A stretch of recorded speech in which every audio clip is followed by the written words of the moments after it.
மா today what சமையல்?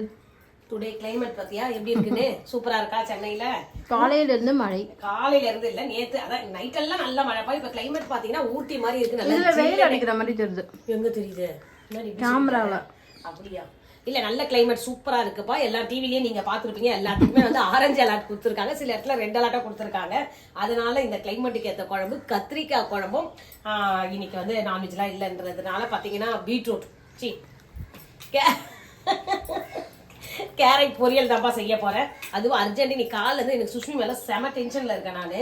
ஏன்னு கேட்டீங்கன்னா, நான் கூலா தான் ரவா லட்டு சாப்பிட்டுக்கிறேன். ஆமா, நீ சாப்பிடுறது பின்ன எப்படி சாப்பிடாம இருப்ப? காலைல இருந்து என் வேலையை கெடுத்துட்டாப்பா. கெடுத்துட்டு என்ன பண்ணா, நீ ஷாப்பிங் போலாம்னு சொல்லிட்டு சொன்னா, வெளியே போயிட்டு வரலாமா அப்படின்ட்டு. கிளைமேட் நல்லா இருக்குன்னு அதுக்காக நான் பிளான் பண்ணி உட்காந்துருந்தேன். இந்த மழையை பார்த்துட்ட பிறகு நான் போக மாட்டேன், வரமாட்டேன்ட்டு. நான் கிளம்புறதுக்காகவே இங்கேயாவது நீ வரணும்னு சொல்லிட்டு கடைக்கு கூப்பிட்டு போயிட்டு வீட்டுக்கு தேவையான பொருள்லாம் கொஞ்சம் வாங்கிட்டு வந்திருக்கேன். ஏன்னா பூஜைக்கு தேவையான பொருள்லாம் காலி ஆயிடுச்சு.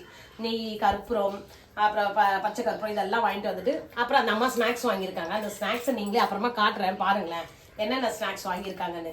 உன் திருவாயாலே சொல்றியா சுஷ்மி? நீ தான் வாங்குது. நான் வாங்கினேன். நீ கேட்ட பாத்தீங்களா எப்படி மாத்திட்டாங்கன்னு? அவங்க கேட்டாங்க, நான் வாங்கி கொடுத்தேன். ஆனா வந்து பாத்தீங்கன்னா மழை வருதுப்பா. நாங்க போக சொல்ல நல்லா தூரல் போட்டுட்டே இருந்தது. இந்த தூரல்ல போக சொல்ல நீங்களா கொடை பிடிப்பீங்களா பிடிக்க மாட்டேங்க? இது எனக்கு சொல்லுங்களேன். இந்த பொண்ணு கொடையை கையில வச்சுன்னு வருது பிடிக்காம. அப்புறம் தலைவலி எதனா நீ சொல்லி பாரு, அப்புறம் இருக்கு உனக்கு. இதுதான் சமையல் தான்ப்பா இப்ப அர்ஜென்ட் போயிட்டு இருக்கு. எல்லாம் கட் பண்ணி வச்சுட்டு அதுக்கப்புறம் சமையல் செய்யறது ஸ்டார்ட் பண்ணிட வேண்டியதுதான். ஈஸியா பண்ணிடலாம். ஒரு பக்கம் சாதம் வைக்க போறோம், ஒரு பக்கம் குழம்பு, ஒரு பக்கம் பொரியல், முடிஞ்சிடும்.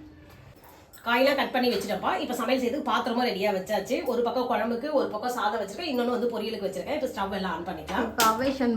ஆமா, எல்லாத்தையும் ஆன் பண்ணிக்கலாம் ஒரே ஆன் த ஸ்பாட்ல. இந்த பக்கம் ஒண்ணு, அந்த பக்கம் ஒண்ணு. டக்குன்னு 1/2 hourல முடிஞ்சு போயிடும் சமையல். கத்திரிக்காய் குழம்புக்கு தாளிச்சிக்கலாம். இந்த சைடு பொரியலுக்கு வச்சிருக்கேன். இதுக்கும் கடாய் காயிட்டும். எண்ணெய் எடுத்துக்கலாம். இது காஞ்சிச்சு, எண்ணெய் ஊத்திக்கிறேன்.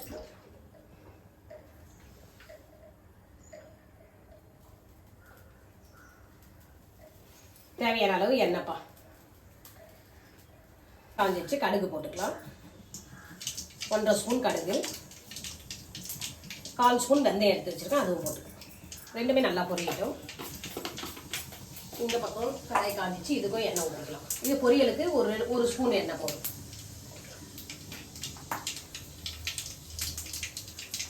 மழை மார்னிங் தூரிச்சு, இப்ப வரைக்குமே தூரிட்டே தான் இருக்கு. இப்படி தூர்னா வந்து இதுதானமா புயல் வரும்னு சொல்லுவாங்க. ஆமா ஆமா, வரலாம். தூரிட்டே இருந்தா வரலாம் புயல். நம்ம கிச்சனே இருட்டா இருக்கு. உங்க ஏரியாவில் நீங்க எந்த ஏரியாவில் இருக்கீங்க? உங்க ஏரியாவில் எப்படி மழை இருக்குன்னு சொல்லுங்க. புயல்லாம் இருந்தா கொஞ்சம் சேஃபா இருங்கப்பா வீட்லயே. இங்க பாருங்க, கடுகு வெந்தயம் பொரிஞ்சிருச்சு. இந்த நேரத்துல வந்து பூண்டு போட்டுருக்கேன். நல்லா ஒரு பெரிய கட்டி போட்டு உரிச்சு வச்சிருக்கேன். பூண்டு கொஞ்சம் கோல்டன் ப்ரௌன் வரட்டும். அப்போ வெங்காயத்தையும் கருவேப்பிலையும் போட்டுக்கலாம். சின்ன உள்ளி இவன் பாருங்க, இதுக்கு 1 ஸ்பூன் எண்ணெய் ஊற்றிருக்கேன். எண்ணெய் காஞ்சிருச்சு, கடுகு போட்டுக்கலாம். கேரட் பொரியல் இருக்கு. கடுகு அது சிம்பிள்ல. கேரட் பொரியல் எல்லாமே சிம்பிள். இதுதான் கஷ்டம். செஞ்சா சிம்பிள், செய்யற வரைக்கும் தான் கஷ்டமா. நமக்கு வந்து பார்க்க தான் இப்படி இருக்கும், ஆனா நமக்கு எவ்வளவோ தடங்கள் வந்துட்டு ஒன்னும் பண்ணும் போதும். ஈஸின்னு இருக்குன்னா எல்லாமே ஈஸி தான்ப்பா. எடுத்தோடனே கஷ்டத்தை நம்ம சொல்ல தேவையில்லை. இப்போ பார்த்தீங்கன்னா இங்கே வாங்க, இது வந்து பூண்டு நல்லா பொன்னிறமா ஆயிடுச்சு. அந்த நேரத்தில் கருவேப்பிலை போட்டுக்கிறேன். அது கூடவே வெங்காயமாக ஊறிச்சு, அதையே போட்டுக்கலாம். சின்ன வெங்காயம், சாம்பார் வெங்காயம் போட்டுக்கலாம். சின்ன உள்ளி. எனக்கு டென்ஷன் பண்ணி சுஷ்மி ரொம்ப சந்தோஷமா இருக்கா பார்த்தீங்களா? எனக்கு டென்ஷன் பண்ணால் அவளுக்கு அவ்வளோ பிடிக்கும். இது ஃபர்ஸ்டே சொல்லியிருந்தா நான் ஏன் வேலையை பார்த்துருப்பேன். எல்லா வேலையும் என்னால் லேட். மழையில யாருன்னா போவாங்களா? மழைன்னு சொல்றதா நீ பிளானே போட்ட காலையில மழையில போலாமான்னு கேட்க. நான் சொன்னேன் மழை வந்து வேணாடி, நம்மம்மா இந்த கிளைமேட் தான் நல்லா இருக்கும் போலான்னிட்டு. எனக்கு ஒன்று சொன்னா அதை செய்யணும், இல்லைன்னா எனக்கு டென்ஷன் தான். எனக்கு அது குறையிற வரைக்கும் நீ திட்டு வாங்காம அமைதியா இருக்கு. எனக்கு கேரட் பொரியலுக்கு பாத்தீங்கன்னா ஒரு சின்ன வெங்காயம் கட் பண்ணி வச்சிருக்கேன். கருவேப்பிலை 2 கேமரா ஆன்ல இல்லமா? என்ன சுஷ்மி சொல்றேன், இங்க கடுகு பொரியுது. அப்புறம் பாத்தீங்கன்னா காரத்துக்கு வந்து பச்சை மிளகாய் எல்லாம் பார்த்துட்டு இருக்கேன். அப்போ நான் சொல்லிக்கிறேன் போட்டு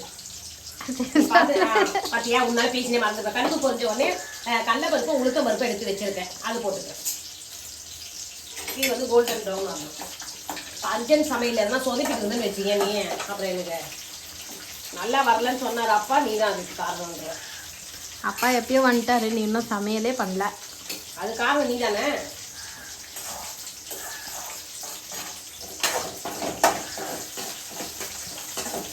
வதங்கிச்சா? வதங்கிச்சு. இது வதக்க சொல்ல நான் தக்காளி கட் பண்ணி வச்சுக்கிறேன். அப்புறம் தக்காளி போட்டுக்கணும். அதில் நம்ம எல்லாத்தையும் ஒன்றா சேர்த்து போட்டுக்கலாம். வெங்காயம், பச்சை மிளகாய், காரத்துக்கு பூண்டு இடிச்சது, கொஞ்சம் கருவேப்பிலை, கேரட் பொரியல். இப்போ தக்காளி போட்டிருக்காம்ப்பா. தக்காளி நல்லா வதங்கிடுச்சு. இந்த நேரத்தில் பார்த்தீங்கன்னா கத்திரிக்காயும் கட் பண்ணி வச்சிருக்கேன், இந்த மாதிரி பூ மாதிரி, அதையும் போட்டுக்கலாம். கத்திரிக்காய் இப்போ வதங்கணும், ஒரு 5 நிமிஷம் நல்லா வதங்கணும், சாஃப்ட் ஆகிடும். கேரட் பொரியலோட நிலைமை, கேரட் பொரியலும் நல்லா வதங்கிடுச்சு. கொஞ்சமாக அதுக்கு தேவையான அளவு உப்பு போட்டு ஒரு 1/2 டம்ளர் தண்ணி ஊற்றிருக்கேன். அதுவும் வெந்துட்டு இருக்குப்பா. இது பார்த்தீங்களா, இன்னும் கொஞ்சம் ரெடி ஆகணும். இது நல்லா வதங்கிட்டுருப்பா. இந்த நேரத்தில் காரத்துக்கு ஏற்ற இது குழம்பு மிளகாய் தூளும் மஞ்சள் தூளும் சேர்த்துக்கலாம். மஞ்சள் தூள் ஒரு ஸ்பூன் போடுறேன். இந்த குட்டி ஸ்பூனில் 1 ஸ்பூன் போடுறேன். குழம்பு மிளகாய் தூள் இது கரெக்டாக இருக்கும். எப்படின்னா ஒரு 3 ஸ்பூன் வரும் அந்த ஸ்பூனில் எடுத்து வச்சுக்கலாம். இப்போ இந்த மிளகாய் தூள் இதனுடைய பச்சை வாசனை போகணும், எல்லாமே நல்லா மிக்ஸ் பண்ணணும். மிளகாய் தூள் வந்து பச்சை வாசனை போயிட்டு எண்ணெய் பிரிஞ்சு வருதுப்பா. இந்த நேரத்தில் புளி கரைச்சி வச்சிருக்கேன், அந்த கரைசலை ஊற்றிக்கலாம். புளி கரைசல்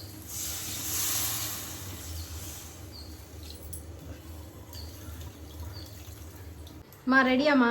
இப்போ தாண்டி புளி கரைச்சி ஊற்றிருக்கேன். ஒரு 5 நிமிஷம் நல்லா கொதிச்சா போதும், குழம்பு ரெடி ஆகிடும். இப்போ உப்பு காரம் தான் நான் பார்க்க போகிறேன் எப்படி இருக்குன்னு. கிளைமேட்டுக்கு காரச்சாரமான காரக்குழம்புகள்.